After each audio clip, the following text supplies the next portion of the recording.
Yeah, man, I was one of those that was like back in those days. It was Saturday morning wrestling, and so I would get up and I'd be watching the Saturday morning wrestling. I was glued to the TV when we were watching. Man, that's when the wrestlers were like superheroes. You know, they were like larger than life, and I really got into that and became a huge fan, almost obsessed with it. But I didn't. It wasn't until I was in my high school years that I really thought about maybe doing this for a living. But it was still a dream at that point. But um, I did what we were all taught to do. I went to college. I spent about 2 years in college. Still had no idea what direction I wanted to take. And I always fell back to wrestling. I just kept thinking about wrestling and couldn't get it off my mind. And I really felt like I could, make a run at this. And so after about 2 years, I left college and I just figured if I'm going to do it, I better do it now. I mean, I can't wait. So I pursued it, man, and found a training center and went from there. When you first went to the training center, was it like, was it a legit training center? Because, you hear in wrestling, like there's a lot of carnies. Did you find a good trainer straight off the bat, or was your first trainer someone that you were like, That's one I should thing. never go? Yeah, that's one thing that I did do. I researched it and really wanted to go to one that was credible. Um, and this goes back even before my time, but there was a place called the Monster Factory that was trained a lot of big name guys, and they were run by three different guys.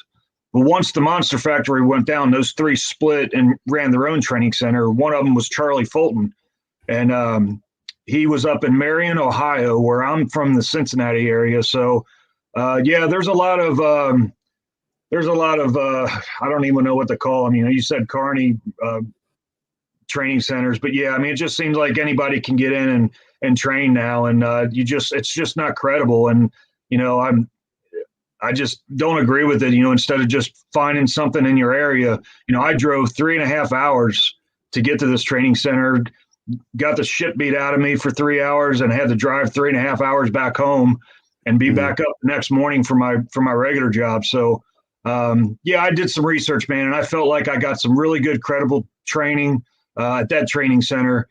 And then I made my debut, and then that's when I got hooked into a more of a local training center that was also very credible, and I just kind of completed my training there.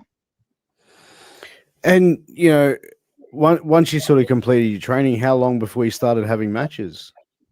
Let's see. I trained all of '94. I debuted towards the end of '94. I had maybe 3 matches in that northern promotion until I got hooked up with the one more based out of Cincinnati.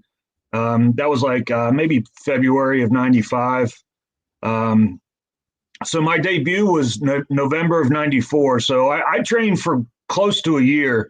But since I was driving so far, like a lot of guys train 2 to 3 times a week, since I was driving so far, I was just once a week. It went for close to a year, once a week. They debuted me in November '94.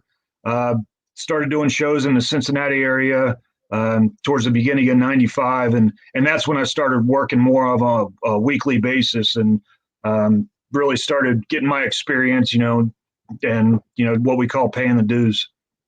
Yeah.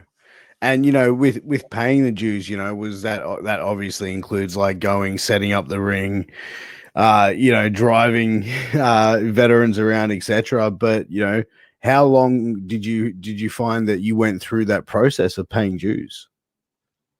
Let's see. I did the indies for I didn't get my big start until towards the end of '99. So it was a good 5 years that and this is the thing. I think it's kind of like a lost art nowadays because, a lot of guys, they don't pay their dues. There's so much out there, which is a good thing. I don't want to say it's not. There's a good thing that there's a lot of opportunities out there, but sometimes you have to get on the road and make these road trips and drive all these miles, and you get paid shit money, and But you get the experience. I tell, I get asked by a lot of the young guys, what's your advice to young guys? And the first thing that comes out of my mouth is, get as much experience as you can. And that includes the good and bad. I mean, you're going to have some great experiences and hopefully make some great contacts, because that's where you get somewhere in this business. It's, unfortunately, it's who you know and what they can do for you. But that's why I tell them, you're going to have bad experiences. You're going to have bad matches. You're going to wrestle some bad workers. But you got to chalk that up, and it's supposed to make you a better worker. And so by the time you get that opportunity, you can be ready. So yeah, I did it for about 5 good years. I was, around this area. When I say this area, like Kentucky, Ohio, Indiana, West Virginia, Tennessee, those kind of areas around here. I was, making the shows and sometimes getting to work, 3-4 times a week, which was, really good.